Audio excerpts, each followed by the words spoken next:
Сәлеметсіздер ме? Бүгін сіздермен осындай әдемі, бастан ыңғайлы тұратын орамал тігіп үйренеміз. Ол үшін бізге креп шифон немесе жұқа трикотаж матасы керек, 1,1 метр және осындай қосымша детальдар керек. Алдымен матаның кромкасын кесіп алып тастаймыз, және де по диагонали ортасынан осылай бөліп үшбұрышты мата аламыз. Оның шетін оверлокпен тігіп шығамыз. Және оверлоктан кейін шетін қайырып 0,1 строчкамен өте әдемі етіп тігіп шығамыз.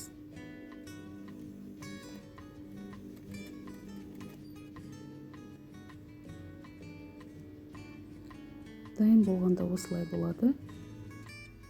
Өте ұқыпты тиянақты шығады. Және де осы тігілген матамызды үтікпен пармен үтіктеп аламыз.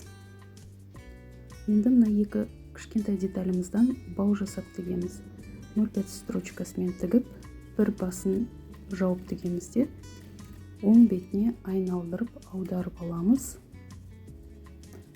Аударып алғаннан кейін екі детальді де жақсылап бұрыштарын шығарып үтіктейміз. Міне бауларымыз дайын болды. Келесі ретте енді үлкен деталімізді алып, тура ортасынан екіге бүктейміз және екі ашық басына дәл осылай екі бауды қойып, деталімізді жауып, машинкада тігіп шығамыз 0,5 строчкасымен.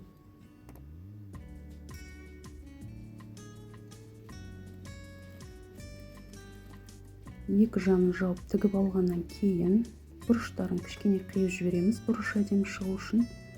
Және оң жағына айналдырамыз. Бұл деталімізді дайын болды. Енді мына үлкен үшбұрыш матамыздың ең ұзын жағынан екіге бүктеп, дәл ортасын центрін тауып белгілеп сызып аламыз. Және осы табылған центрден екі жаққа теңдей етіп 20 см және бір жағына 20 см етіп сызамыз, белгілейміз. Ортасынан тура сол сызықпен тіке жоғары 35 см белгілейміз. Енді осы үш нүктені доғал етіп, видеодағыдай сызықтармен қосып шығамыз. Және осы сызықтардың үстімен резинканы қатты тартып отырып, жиырып тігеміз. Міне дайын болғанда осылай болады, жиырылып тігіліп тұрады. Енді мына бауы бар матамызды екіге бүктеп, тура ортасын тауып аламыз.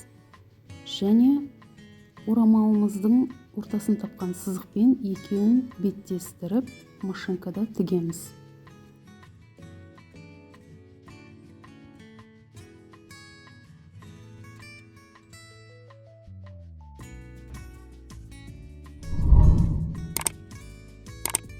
Оңай әрі тез орамалымыз да дайын болды.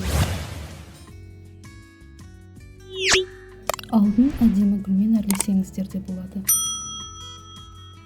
Бүгінгі видеом сіздерге ұнады деген үміттемін. Менімен бірге қайталап тігіп көріңіздер. Ісіңіз берекелі әрі табысты болсын.